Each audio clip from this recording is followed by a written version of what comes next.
الدين الخالص. إن الحمد لله نحمده ونستعينه ونستغفره ونعوذ بالله من شرور أنفسنا وسيئات أعمالنا. من يهده الله فلا مضل له ومن يضلل فلا هادي له. وأشهد أن لا إله إلا الله وحده لا شريك له وأشهد أن محمدا عبده ورسوله. يا أيها الذين آمنوا اتقوا الله حق تقاته ولا تموتن إلا وأنتم مسلمون. يا أيها الناس اتقوا ربكم الذي خلقكم من نفس واحدة وخلق منها زوجها وبث منهما رجالا كثيرا ونساء واتقوا الله الذي تساءلون به والأرحام إن الله كان عليكم رقيبا. يا أيها الذين آمنوا اتقوا الله وقولوا قولا سديدا يصلح لكم أعمالكم ويغفر لكم ذنوبكم ومن يطع الله ورسوله فقد فاز فوزا عظيما. أما بعد فإن خير الحديث كتاب الله وخير الهدي هدي محمد صلى الله عليه وسلم وشر الأمور محدثاتها وكل محدثة بدعة وكل بدعة ضلالة وكل ضلالة في النار. أعوذ بالله من الشيطان الرجيم. بسم الله الرحمن الرحيم. قاف والقرآن المجيد بل عجبوا أن جاءهم منذر منهم فقال الكافرون هذا شيء عجيب. أإذا متنا وكنا ترابا ذلك رجع بعيد. قد علمنا ما تنقص الأرض منهم وعندنا كتاب حفيظ. بل كذبوا بالحق لما جاءهم فهم في أمر مريج. أفلم ينظروا إلى السماء فوقهم كيف بنيناها وزيناها وما لها من فروج. والأرض مددناها وألقينا فيها رواسي وأنبتنا فيها من كل زوج بهيج.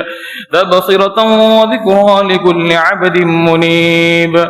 ونزلنا من السماء ماء مباركا فأنبتنا به جنات وحب الحصيد والنخل باسقات لها طلع نضيد رزقا للعباد وأحيينا به بلدة ميتا كذلك الخروج.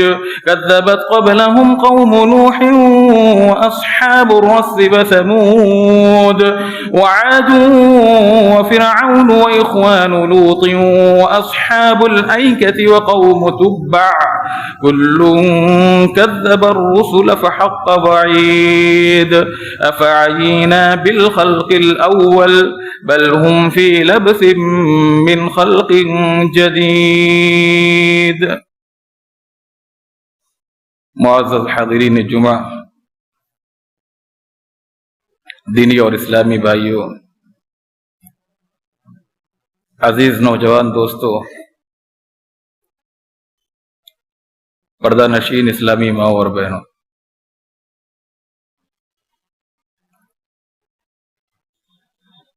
اللہ تبارک و تعالی نے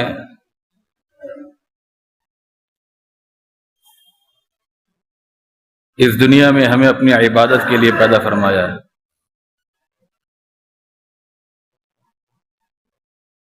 اور عبادت کے لیے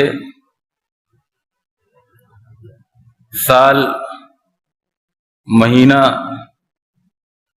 ہفتہ، دن یا گھڑی کی تخصیص نہیں فرمائی، اوقات کی تعیین نہیں فرمائی، ایام کی مدت نہیں بتلائی، بلکہ یہ عبادت کا سلسلہ یہ جاری رہنا چاہیے تا حیات۔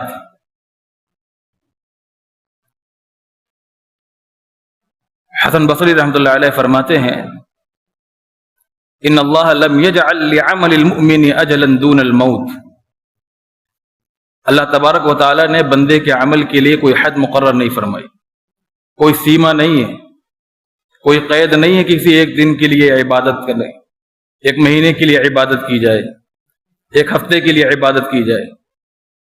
موت ایک آخری حد ہے۔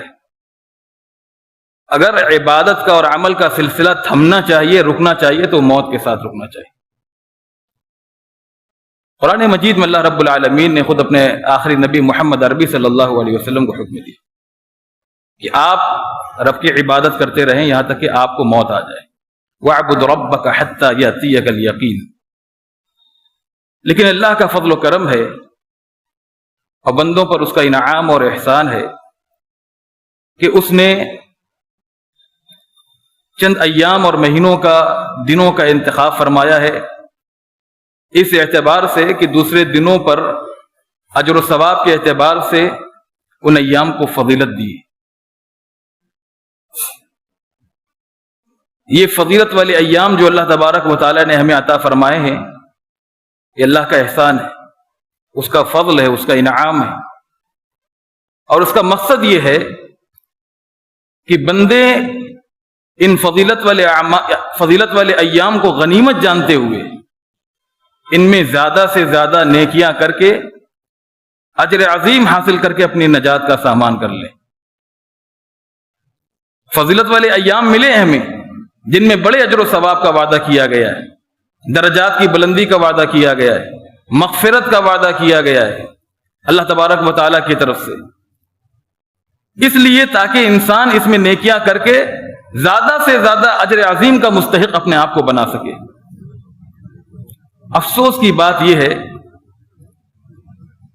ابھی ذی الحجہ کا مہینہ شروع ہونے والا ہے، ذی قعدہ کا مہینہ اختتام پذیر ہے، آج 29 تاریخ ہے۔ ہمارے معاشرے اور سماج میں رہنے والے، مسجدوں میں آ کر نماز پڑھنے والے کتنے ایسے مسلمان ہیں جن کو اس بات کا علم اور شعور نہیں کہ ذی الحجہ کا مہینہ کب شروع ہوتا ہے، ان کے 10 دنوں کی کیا فضیلت ہے، ان 10 دنوں کے اندر ابتدائی 10 ایام جو ہیں کرنے کے کام کیا ہیں۔ بعض حضرات ان 10 دنوں کو ایسے گزار دیتے ہیں جیسے عام دنوں کو گزارتے ہیں، حالانکہ بعض ائمہ کرام اور علماء نے لکھا ہے کہ رمضان کے آخری جو 10 دن ہیں ان 10 دنوں سے زیادہ ان 10 دنوں کی فضیلت ہے، ذی الحجہ کے ابتدائی 10 دن۔ رمضان کے آخری 10 دنوں سے زیادہ ان ذی الحجہ کے ابتدائی ایام کی فضیلت ہے۔ اللہ کے رسول صلی اللہ علیہ وسلم نے ایک حدیث میں فرمایا ان افضل ایام الدنیا ایام العشر، کہ دنیا کے تمام دنوں میں یعنی سال کے تمام دنوں میں سب سے زیادہ فضیلت والے ایام یہ ذی الحجہ کے ابتدائی 10 ایام ہیں، ایام العشر یعنی 10 ذی الحجہ۔ ذی الحجہ کو ذی الحجہ کا مہینہ کیوں کہتے ہیں؟ کیونکہ یہ حج کا مہینہ ہے، حج کا موسم ہے، اس میں حج کے مناسک ادا کیے جاتے ہیں، حج کا فریضہ ادا کیا جاتا ہے، یہ حج کا سال ہے، اس لیے اس مہینے کا اس مناسبت سے ذی الحجہ نام پڑا۔ اور یہ حرمت والے مہینوں میں سے ایک ہے جن کا ذکر اللہ رب العالمین نے قرآن مجید میں کیا، ان عدۃ الشہور عند اللہ 12 شہرا فی کتاب اللہ یوم خلق السماوات والارض منها 4 حرم ذلك الدین القیم فلا تظلموا فیہن انفسکم۔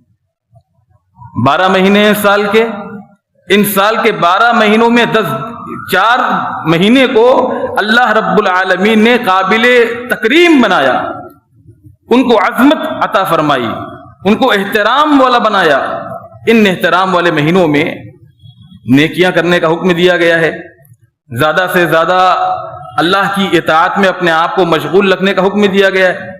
بعض علماء لکھتے ہیں کہ جس طرح یہ مہینے قابل تکریم ہیں، قابل احترام ہیں، اور ان میں اللہ رب العالمین کی طرف سے اجر عظیم کا بندہ نیکیوں پر مستحق ہوتا ہے، اسی طرح ان حرمت والے مہینوں میں، عظمت والے مہینوں میں، فضیلت والے دنوں میں اللہ رب العالمین کے ہاں گناہوں کی سنگینی، شدت اس کے ارتکاب پر بڑھ جاتی ہے۔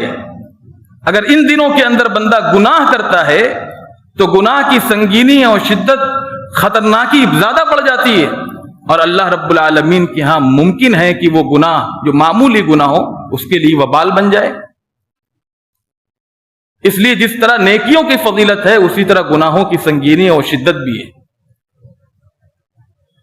اس لیے خیال رکھنا چاہیے کہ یہ حرمت والا جو مہینہ شروع ہونے والا ہے ذی القعدہ کے بعد یہ ذی الحجہ، اس کے 10 ایام جو فضیلت والے ہیں، خاص طور پر ان 10 دنوں کے اندر ساری زندگی گناہوں سے بچنا چاہیے، لیکن ان 10 دنوں کے اندر خاص طور پر زیادہ سے زیادہ جہاں نیکیوں کا اہتمام ہونا چاہیے وہیں انسان کو اپنے آپ کو ہر قسم کے صغائر اور کبائر سے بچانے کی کوشش کرنی چاہیے، اس لیے کہ معلوم نہیں کہ کون سا گناہ اللہ رب العالمین کی ناراضگی کا باعث بن جائے اور وہ گناہ ہمارے لیے وبال بن جائے۔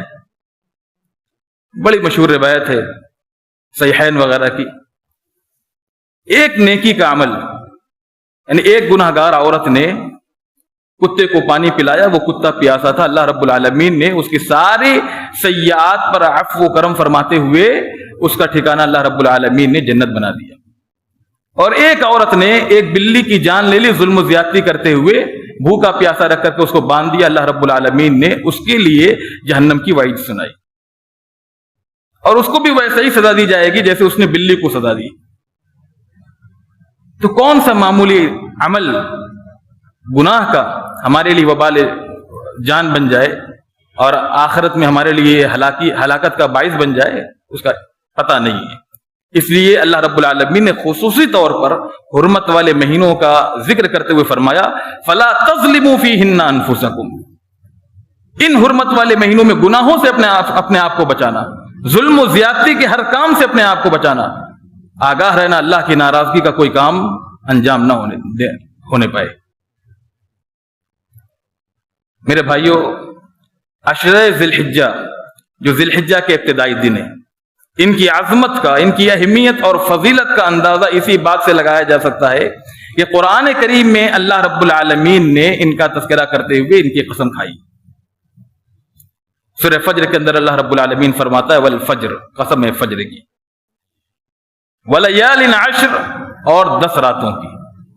ان 10 راتوں سے مراد سلف اور خلف کی بڑی جماعت اور تمام تقریباً مفسرین کا اس بات پر اتفاق ہے کہ اس سے ذی الحجہ کے 10 ایام، ابتدائی 10 ایام جو ہے وہ مراد ہے۔ اور اللہ رب العالمین، آپ کو معلوم ہونا چاہیے کہ جب کسی چیز کی قسم کھاتا ہے تو اس کے یہاں اس چیز کی بڑی اہمیت ہوتی ہے، عظمت ہوتی ہے، اور اس سے اللہ رب العالمین کسی چیز کی تاکید ثابت کرنا چاہتا ہے کہ ان 10 دنوں کی بڑی اہمیت ہے، ان 10 دنوں کی بڑی فضیلت ہے، اس کا خیال رکھیں۔ وَلَيَالٍ عَشْرٍ، اللہ نے قسم کھائی، اسی سے اس کی اہمیت و فضیلت کا اندازہ لگایا جا سکتا ہے۔ پھر ان 10 دنوں کے اندر جو ذی الحجہ کے ابتدائی 10 دن ہیں، حج کے فرائض ادا کیے جاتے ہیں۔ قرآن مجید میں اللہ رب العالمین نے ارشاد فرمایا فَصَلِّ لِرَبِّكَ وَانْحَرْ، اپنے رب کے لیے نماز پڑھیے اور قربانی کیجیے۔ رب کے لیے نماز پڑھیے، اس سے مراد مفسرین کہتے ہیں یا تو نماز فجر مراد ہے یا پھر عید الاضحیٰ کی نماز مراد ہے، اور قربانی کرنا مراد ہے۔ عشرہ ذی الحجہ میں تقریباً حج کے سارے جو اہم فرائض ہیں وہ ادا کیے جاتے ہیں ابتدائی 10 دنوں کے اندر۔ اور اسی عشرہ ذی الحجہ میں ایک دن اللہ رب العالمین نے ایسا بنایا جس دن اللہ رب العالمین اپنے بندوں کو جہنم سے آزادی کا سب سے زیادہ دیگر دنوں کے مقابلے میں پروانہ عطا کرتا ہے۔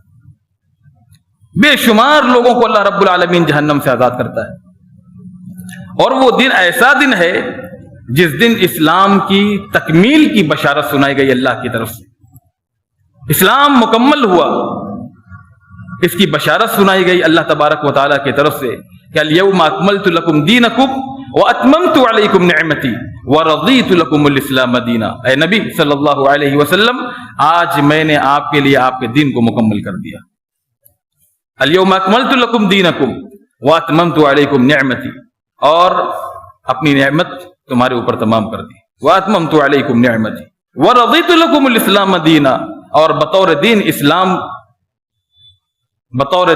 اسلام کے لیے تم سے راضی ہو گیا۔ یہ اللہ رب العالمین نے بشارت اسلام کی تکمیل کی جو سنائی، صحیح بخاری کے اندر روایت ہے، غالباً عمر فاروق رضی اللہ تعالیٰ عنہ کے پاس ایک یہودی آتا ہے اور کہتا ہے کہ آپ لوگوں کے قرآن کے اندر ایک آیت کریمہ ہے جس کی تم لوگ تلاوت کرتے ہو، جس کو تم لوگ پڑھتے ہو، اگر یہ آیت کریمہ ہمارے مذہب میں ہوتی، ہماری کتابوں میں ہوتی، تو ہم لوگ اس دن کے نزول کو، جس دن یہ آیت کریمہ نازل ہوئی، عید کا دن مقرر کر لیتے یا عید کا دن اس کو تصور کرتے، سب سے زیادہ خوشی اسی دن مناتے۔ تو عمر فاروق رضی اللہ تعالیٰ عنہ نے پوچھا وہ کون سی آیت کریمہ ہے؟ اس نے کہا کہ الیوم اکملت لکم دینکم واتممت علیکم نعمتی ورضیت لکم الاسلام، اسلام کی تکمیل کی بشارت سنائی گئی ہے آیت کریمہ میں۔ تو عمر فاروق رضی اللہ تعالیٰ عنہ نے فرمایا کہ تم کو پتہ بھی ہے، تم ایک خوشی کی بات کرتے ہو، جس دن یہ آیت کریمہ نازل ہوئی مسلمانوں کے لیے دو خوشی کا دن تھا، دو خوشی کا موقع تھا، دو خوشی کا مقام تھا۔ ایک تو یہ آیت کریمہ اس وقت نازل ہوئی جب نبی علیہ الصلوۃ والتسلیم عرفہ میں تھے،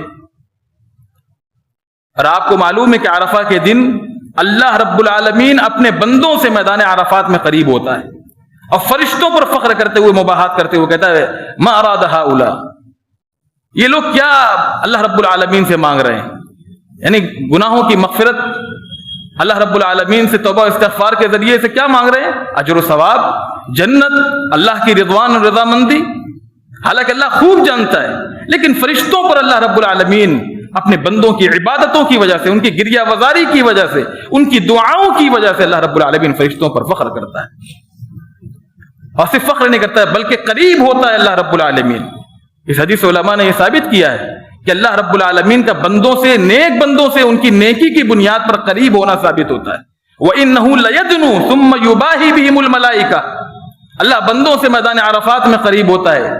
جو حاجی حضرات عرفات میں ہوتے ہیں وہاں پہ عبادات میں مشغول ہوتے ہیں، توبہ استغفار میں مشغول ہوتے ہیں، اللہ رب العالمین ان سے قریب ہوتا ہے۔ ثُمَّ يُبَاهِي بِهِمُ الْمَلَائِكَةُ، پھر فرشتوں پر ان کی عبادتوں کی بنیاد پر فخر کرتا ہے اور پوچھتا ہے کہ یہ جو عمل یہ انجام دے رہے ہیں اس سے کیا چاہتے ہیں؟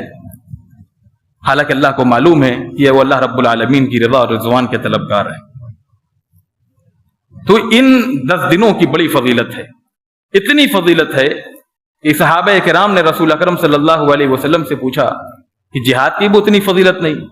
اگر دوسرے دنوں میں جہاد کیا جائے تو نبی علیہ السلام نے فرمایا کہ ولل جہاد فی سبیل اللہ، جہاد کی بھی فضیلت نہیں۔ حدیث رسول اکرم صلی اللہ علیہ وسلم نے فرمایا ما من ایام العمل الصالح فیہا احب الی اللہ من هذه الايام، یعنی ایام العشر۔ قالوا یا رسول اللہ ولا الجهاد في سبيل الله، قال ولا الجهاد في سبيل الله الا رجل خرج بنفسه وماله فلم يرجع من ذلك بشيء۔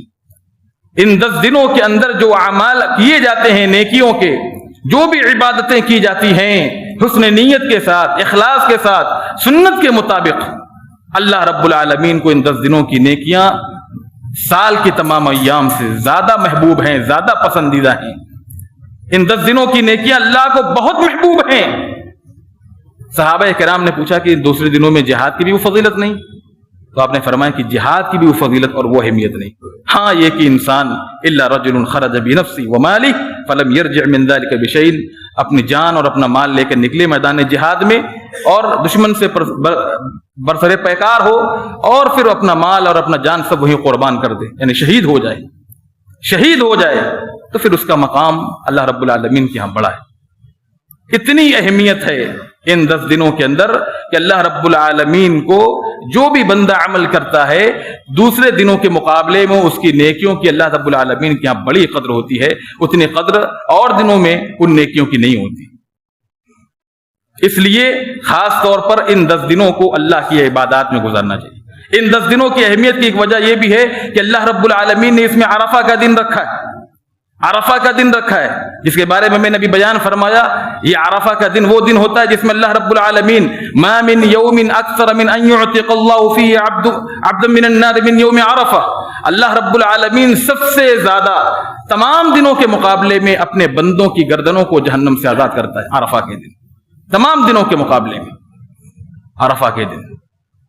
اس لیے علماء کرام نے یہاں پہ ایک بات لکھی ہے کہ عرفہ کے دن جو حاجی حضرات میدان عرفات میں ہوتے ہیں اور استغفار کرتے ہیں، توبہ کرتے ہیں، اپنے گناہوں کے لیے معافی مانگتے ہیں، ان سے مشابہت اختیار کرنے کے لیے عام مسلمانوں کو جہاں بھی وہ ہوں اپنے مقام پر، ان کو بھی زیادہ سے زیادہ اس دن توبہ استغفار کرنی چاہیے. ان کو بھی زیادہ سے زیادہ توبہ استغفار کرنی چاہیے، ان کو بھی اپنے گناہوں پر رونا گڑگڑانا چاہیے. اور عرفہ کے دن عام لوگوں کے لیے، حاجی حضرات کے لیے نہیں، نبی اکرم صلی اللہ علیہ وسلم نے خاص طور پر اس دن روزہ رکھنے کی تعلیم فرمائی. نیکیوں پر عمل نیکیوں کو انجام دینا اور نیکوں سے مشابہت اختیار کرنا، نیک لوگوں سے مشابہت اختیار کرنا اسلام میں بڑی اس کی قدر و قیمت ہے. ان اشہر ذی الحجہ میں ناخن کاٹنے کی ممانعت ہے، منع کیا گیا، روکا گیا ہے. بال سے چھیڑ چھاڑ کرنے کی، چاہے وہ چہرے کا بال ہو، چاہے وہ سر کا بال ہو، چاہے وہ ہاتھ پاؤں کا بال ہو، اس سے منع کرنے، اس سے تعرض کرنے کی ممانعت وارد ہوئی ہے کہ احتیاط برتا جائے، بال نہ کاٹا جائے، ناخن نہ کاٹا جائے. واجب نہیں ہے، واجب نہیں ہے، بلکہ اگر کوئی اگر انسان اسے تعرض کر لیتا ہے تو علماء نے کہا کہ اس کو کوئی کفارہ نہیں ہے. لیکن ان سے مشابہت اختیار کرنے کے لیے حاجی حضرات، خاص کر جو محرم ہوتے ہیں، حالت احرام میں ہوتے ہیں، ان کے لیے اللہ نے کچھ پابندی رکھی ہے. رسول صلی اللہ علیہ وسلم نے ان کے لیے کچھ آداب اور کچھ سنن بتائے ہیں ان سے مشابہت اختیار کرنے کے لیے. مشابہت کی اہمیت کا اندازہ اسی سے ہوتا ہے، نیک لوگوں سے مشابہت اختیار کرنا اور برے لوگوں سے مشابہت. نبی علیہ السلام نے یہود و نصارہ کی مشابہت سے منع فرمایا، اور اللہ کے یہاں سب سے بدترین لوگ یہ ہیں یہود و نصارہ. صرف فاتحہ پڑھتے ہیں، اللہ رب العالمین سے دعا کرتے ہیں اہدنا الصراط المستقیم صراط الذین انعمت علیہم غیر المغضوب علیہم ولا الضالین. یہ مغضوب علیہم کون ہے؟ یہود ہیں. ولا الضالین کون ہے؟ عیسائی. اور آپ نے فرمایا کہ من تشبہ بقوم فهو منهم، جو کسی قوم سے مشابہت اختیار کرتا ہے وہ انہی میں سے ہوتا ہے. تو حالت احرام میں حاجی حضرات پابندیاں جو ان کے لیے رکھی گئی ہیں ان کا خیال رکھتے ہیں. تو جو لوگ اپنے مقام پر ہیں، اپنے گھروں میں ہیں، اپنے علاقوں میں ہیں، ان کے لیے بھی اللہ رب العالمین کی طرف سے کچھ آداب ہے، کچھ سنن ہے، ان کا خیال رکھنا چاہیے، ان کا اہتمام کرنا چاہیے. ان 10 دنوں کے اندر اللہ رب العالمین نے یوم النحر بنایا. یوم النحر قربانی کا دن. رسول اکرم صلی اللہ علیہ وسلم نے فرمایا ان اعظم الایام عند اللہ تبارک و تعالی یوم النحر ثم یوم القر. سب سے زیادہ اللہ تبارک و تعالی کے ہاں عظمت والا دن، سب سے زیادہ قابل تعظیم دن اللہ رب العالمین کے قربانی کا دن ہے. قربانی کا دن ہے. اس کے بعد 11ویں ذی الحجہ کا دن ہے. اس سے قربانی کی اہمیت ثابت ہوتی ہے، قربانی کی فضیلت معلوم ہوتی ہے، اور 10ویں ذی الحجہ کی فضیلت معلوم ہوتی ہے.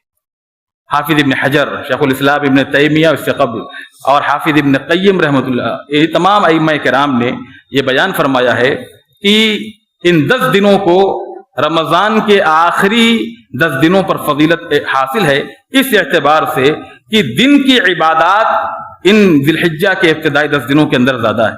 یوم النحر قربانی کا دن، قربانی کب کرتے ہیں؟ دن میں کرتے ہیں. حالانکہ رات کی ممانعت نہیں ہے، رات میں بھی کر سکتے ہیں، لیکن افضل کیا ہے؟ دن میں. اور عرفہ دن کی عبادت ہے. روزہ انسان دن میں رکھتا ہے جو اپنے مقام پہ ہوتا ہے. تو دن کی عبادت کے اعتبار سے زیادہ فضیلت ہے ذی الحجہ کے ابتدائی 10 دنوں کی، اور یہ 10 دن فوقیت رکھتے ہیں رمضان کے آخری 10 دنوں پر عبادات کے اعتبار سے. اور رات کے اعتبار سے رمضان کے آخری 10 دنوں کو فضیلت ہے، کیونکہ اس میں ایسی رات اللہ رب العالمین نے رکھی ہے جو تمام راتوں کی سردار ہے. اس لیے دن کی عبادت کے اعتبار سے جو توجیہ بیان فرمائی ہے، یہ 10 دن ابتدائی ذی الحجہ کے بڑی اہمیت کے، بڑی قدر کے اور بڑی فضیلت کے حامل ہیں. ان کا خاص خیال رکھنا چاہیے. بہت سے میرے بھائی ایسے ہیں جو 10 دنوں کے اندر روزے کا اہتمام کرتے ہیں، لیکن فرض نماز میں غفلت و کوتاہی کرتے ہیں.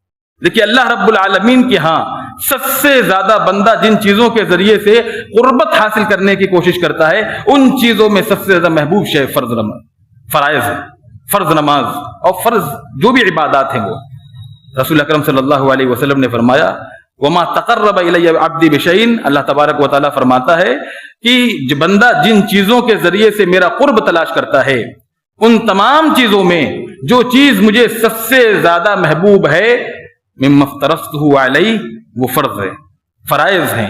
فرائض میں فرض نماز کو سب سے زیادہ اہمیت حاصل ہے۔ فرض نماز میں کوتاہی، چاہے وہ عام دنوں میں ہو، چاہے وہ ذی الحجہ کے 10 دنوں کے اندر ہو، یہ ناقابل معافی، ناقابل معافی، الا کہ انسان سچے دل سے توبہ و استغفار کر لے۔ تو خاص طور پر ان 10 دنوں کے اندر پابندی کے ساتھ ہمیں فرض نماز کا اہتمام کرنا چاہیے۔ اس کے بعد اگر صاحب استطاعت اللہ رب العالمین نے بنایا ہے تو ان 10 دنوں کے اندر کرنے والا جو تاکیدی عمل ہے وہ حج۔ حج کے بارے میں رسول اکرم صلی اللہ علیہ وسلم نے فرمایا، العمرۃ الی العمرۃ کفارۃ لما بینہما والحج المبرور لیس له جزاء الا الجنہ۔ ایک عمرہ سے دوسرے عمرے تک کے درمیان گیا، یہ دورانیہ جو ہے، اس درمیان انسان سے جو گناہ ہو جاتے ہیں، صغائر گناہ، یہ عمرہ ان کے لیے کفارہ بنتا ہے، ان گناہوں کے لیے کفارہ بن جاتا ہے، معافی کا ذریعہ بن جاتا ہے۔ والحج المبرور لیس له جزاء الا الجنہ، اور حج مبرور اس کا بدلہ اللہ رب العالمین کے یہاں سوائے جنت کے کچھ نہیں۔ اس لیے اگر استطاعت ہے تو ان 10 دنوں کے اندر سب سے زیادہ مؤکد جو عمل ہے، بلکہ فرض، وہ حج ہے۔ زندگی میں ایک مرتبہ صاحب استطاعت انسان پر جو عاقل ہے، بالغ ہے، اس کے لیے حج فرض ہے۔ تو ان 10 دنوں کے اندر جو سب سے زیادہ مؤکد عمل ہے اور صاحب استطاعت حضرات کے لیے فرض عمل ہے، اس میں تاخیر نہیں ہونی چاہیے، علماء نے لکھا ہے تاخیر نہیں ہونی چاہیے اس میں، اس عمل پر انسان کو اس عمل کو انجام دینا چاہیے۔ حج کے بعد روزہ رسول اکرم صلی اللہ علیہ وسلم کے بارے میں بیان کیا جاتا ہے کہ آپ 1 تاریخ سے لے کر کے 9ویں تاریخ تک روزہ رکھتے تھے۔ کان رسول اللہ صلی اللہ علیہ وسلم یصوم 9 ذی الحجہ، ذی الحجہ کی 1 تاریخ سے لے کر کے 9 تاریخ تک، یعنی 9 دن آپ روزہ رکھتے تھے۔ اور اگر کوئی انسان اس کی طاقت نہیں رکھتا تو وہ صرف عرفہ کے دن کا روزہ رکھے۔ پوچھا گیا آپ سے روزے کے بارے میں عرفہ کے، تو آپ نے فرمایا کہ صیام یوم عرفہ احتسب علی اللہ ان یکفر السنۃ التي قبلہ والسنۃ التي بعدہ، کہ عرفہ کا روزہ انسان کے 2 سال کے گناہوں کی معافی کا سبب اور ذریعہ بنتا ہے۔ صیام یوم عرفہ احتسب علی اللہ ان یکفر السنۃ التي قبلہ والسنۃ التي بعدہ، ایک گزشتہ سال اور ایک آئندہ سال، ان 2 سالوں کے گناہوں کی معافی کا ذریعہ بنتا ہے۔ کون سے گناہ؟ جو صغائر گناہ ہے، کبائر گناہ نہیں۔ کبائر میں کچھ گناہ 2 قسم ہیں، ایک گناہ وہ ہے جن کا تعلق اللہ سے ہے، توبہ استغفار کے ذریعے سے یہ گناہ معاف ہو سکتے ہیں، اور ایک گناہ وہ ہے جن کا تعلق بندوں سے ہے۔ اللہ رب العالمین نے 2 حقوق رکھے ہیں، ایک حقوق العباد ہے، ایک حقوق اللہ ہے۔ ہمارے یہاں بہت سے لوگ نماز پڑھ کر کے، توبہ و استغفار کر کے، حج کر کے، فرائض کو ادا کر کے یہ سمجھتے ہیں کہ ہم نے جو بندوں کے حقوق کے سلسلے میں کوتاہیاں کی ہیں یا خیانتیں کی ہیں، زیادتیاں کی ہیں، وہ معاف ہو جاتی ہیں۔ یہ بہت بڑی غلط فہمی ہے۔ آپ ساری زندگی حج کرتے رہیں، نماز پڑھتے رہیں، نیکیاں کرتے رہیں، عبادات انجام دیتے رہیں، توبہ استغفار کرتے رہیں، لیکن حقوق العباد کا معاملہ اتنا سنگین ہے کہ پل صراط پر بھی آپ نہیں بخشے جائیں گے، وہاں پر بھی آپ کو جھنجھوڑ کر رکھ دیا جائے گا، اور ایسے لوگوں کی وہاں پہ سخت، یعنی ان کو زد و کوب کیا جائے گا اور ان کی سخت پکڑ اللہ کی طرف سے ہوگی۔ اس لیے حقوق العباد کے تعلق سے اس غفلت میں نہ پڑیں کہ ہم نے روزہ رکھ لیا، نماز پڑھ لیا تو ہمارے یہ حقوق العباد سے متعلق بہنوں کے حقوق ہیں، بھائیوں کے حقوق ہیں، اور مال میں خیانت ہے، امانت میں خیانت ہے، جو بھی دھوکہ دہی ہوئی ہے لوگوں کے ساتھ، بندوں کو ستایا ہے، زیادتیاں کی ہیں، یہ تمام ایسے معاملات ہیں کہ قیامت کے دن حقوق العباد میں اللہ رب العالمین کے ہاں اس کے تعلق سے باس پرس ہوگی، اور ایسی سخت باس پرس ہوگی کہ اگر انسان اس میں کامیاب نہیں ہوا تو اس کا ٹھکانہ جہنم ہوگا۔ اور جہنم میں ایسے نہیں ہوگا، بلکہ جس کے اوپر زیادتی اس نے کی ہے، اس کے سارے گناہوں کو اس کے اوپر، سارا وبال اس کے اوپر ڈال دیا جائے گا۔ اپنا گناہ تو الگ، دوسرے کا گناہ بھی پلس اس کے اوپر مزید ڈال دیا جائے گا۔ اس لیے عبادات کی انجام دہی کے ساتھ ساتھ اس بات کا بھی خیال رکھنا چاہیے کہ حقوق العباد کا اگر معاملہ ہے تو اس کو اپنی زندگی میں سانس چل رہی ہے، زندہ رہتے ہوئے ان کو حل کر لیں۔ اگر مال سے تعلق ہے یا زمین و جائیداد سے تعلق ہے ان کا، یا کسی بھی قسم سے تعلق ہے، کسی کے جذبات کو مجروح کیا، کسی کے دل کو تکلیف اور ٹھیس پہنچائی ہے، اور کسی طرح کے کسی کو اس کے ساتھ زیادتی کا معاملہ ہوا ہے، اس کو حل کر لینے کی کوشش کرنی چاہیے. دنیا میں گلا شکوہ دور کر لیں، معافی تلافی کر لیں. قیامت کے دن کوئی ایسا آپ کو نہیں ملے گا موقع کہ اللہ کی طرف سے آپ حقوق العباد کی ادائیگی کو انجام دے سکیں. اس لیے اس غلط فہمی میں نہ پڑے. اور عرفہ کے روزے کے بارے میں یہ بیان فرمایا کہ اگلے پچھلے گناہ معاف کر دیے جاتے ہیں. رسول اکرم صلی اللہ علیہ وسلم نے ان 10 دنوں کے اندر زیادہ سے زیادہ تکبیرات کے اہتمام کی تاکید اور تعلیم فرمائی. ان 10 دنوں کے اندر آپ نے فرمایا کہ خاص طور پر 9ویں ذی الحجہ سے علماء کہتے ہیں کہ 9ویں ذی الحجہ کے صبح سے 13ویں ذی الحجہ کے عصر تک تکبیرات کا اہتمام کرنا چاہیے. حضرت عبداللہ ابن عمر اور حضرت ابو ہریرہ کے بارے میں آتا ہے کہ یہ لوگ چاند دیکھتے ہی تکبیرات، تحلیلات اور تسبیحات کا اہتمام کرتے. ہمارے یہاں معاملہ یہ ہے، اتنا سنگین معاملہ، اتنا خطرناک. قبرستان پہ بھی لوگ ہوتے ہیں، مسجدوں میں اللہ کا ذکر کرنے کے لیے کہا گیا ہے. غیبت سے مسجد بھی پاک نہیں. شکوہ شکایتیں، دنیاوی معاملات پر گفتگو ہو رہی ہے، قبرستان پہ بھی غیبت ہو رہی ہے، چغل خوریاں ہو رہی ہیں. یہ وہ مقام ہے جہاں پہ نبی علیہ السلام نے فرمایا کہ یہ وہ مقام ہے جہاں آخرت کی یاد تازہ ہوتی ہے، جہاں موت کی یاد تازہ ہوتی ہے، جو انسان کے یعنی آخرت کے سفر کا جہاں سے آغاز ہوتا ہے. نبی علیہ السلام جب وہاں پہنچتے تھے تو آپ صحابہ سے فرماتے تھے کہ اس دن کے لیے تم تیاری کر لو، اس دن کے لیے تم تیاری کر لو. بہت ہولناک مقام ہے، یہ خطرناک مقام ہے. یا اخوانی لمثل ھذا فاعدوا، یا اخوانی لمثل ھذا فاعدوا. جنازہ لے کر پہنچتے، وہاں پہ بھی دنیاوی معاملات پہ گفتگو، چغل خوری ہوتی ہے، غیبت ہوتی ہے، شکوہ شکایت ہوتی ہے. ایسی دنیا کی زندگی اور چکا چوند میں ہم غرق ہو گئے ہیں کہ ہمیں پتہ بھی نہیں ہوتا کہ کس مقام پہ ہیں اور کس مقام پہ ہمیں گفتگو کرنی چاہیے اور کس طرز کی گفتگو ہونی چاہیے. اس لیے زیادہ سے زیادہ ان 10 دنوں کے اندر فضول گوئی سے بچتے ہوئے زیادہ سے زیادہ اپنی زبان پر تکبیر کے کلمات کو جاری رکھیں، اور خاص کر 9ویں ذی الحجہ سے لے کے 13ویں ذی الحجہ تک اس کا اہتمام کریں.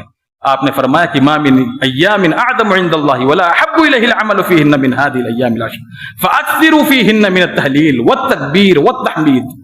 ان 10 دنوں کے اندر اللہ تبارک و تعالیٰ کو جو اعمال بندہ انجام دیتا ہے تمام دنوں کے مقابلے میں سب سے زیادہ محبوب ہے. تو اس میں زیادہ سے زیادہ اللہ کی کبریائی، اللہ کی بڑائی اور اللہ کی حمد و ثنا کرنی چاہیے.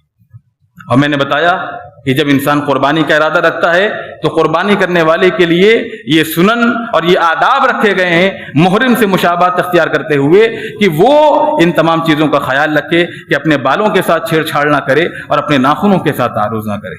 رسول اکرم صلی اللہ علیہ وسلم نے فرمایا اذا رأيتم حلال ذی الحجہ واراد احدکم ان یضحی فلا تاخذ من شعری ولا اظفاری. اپنے ناخن اور اپنے بال کے ساتھ کوئی چھیڑ چھاڑ نہ کرے. اللہ رب العالمین سے دعا کرتے ہیں الہ العالمین تو ہم تمام مسلمانوں کو فضیلت والے ایام ہمیں نصیب ہونے والے ہیں. پروردگار ان ایام کی صحیح معنی میں قدر کرنے اور ان میں زیادہ سے زیادہ نیکیاں کمانے کی توفیق عطا فرما. رب ذوالجلال ہمیں جب تک اس دنیا میں زندہ رکھے صحیح معنی میں اسلام پر عمل کرنے والا بنا کر زندہ رکھ، اور جب ہمارا خاتمہ ہو کلمہ توحید لا الہ الا اللہ محمد الرسول اللہ پر ہو. اقول قولی هذا واستغفر الله لي ولكم ولسائر المسلمين من كل ذنب فاستغفروه انه هو الغفور الرحيم. بارك الله لنا ولكم في القرآن العظيم ونفعنا واياكم بالآيات والذكر الحكيم انه تعالى جواد ملك بر رؤوف رحيم. الحمد لله الذي لم يتخذ ولدا ولم يكن له شريك في الملك ولم يكن له ولي من الذل وكبره تكبيرا. اللهم صل على محمد وعلى آل محمد كما صليت على إبراهيم وعلى آل إبراهيم إنك حميد مجيد. اللهم بارك على محمد وعلى آل محمد كما باركت على إبراهيم وعلى آل إبراهيم إنك حميد مجيد.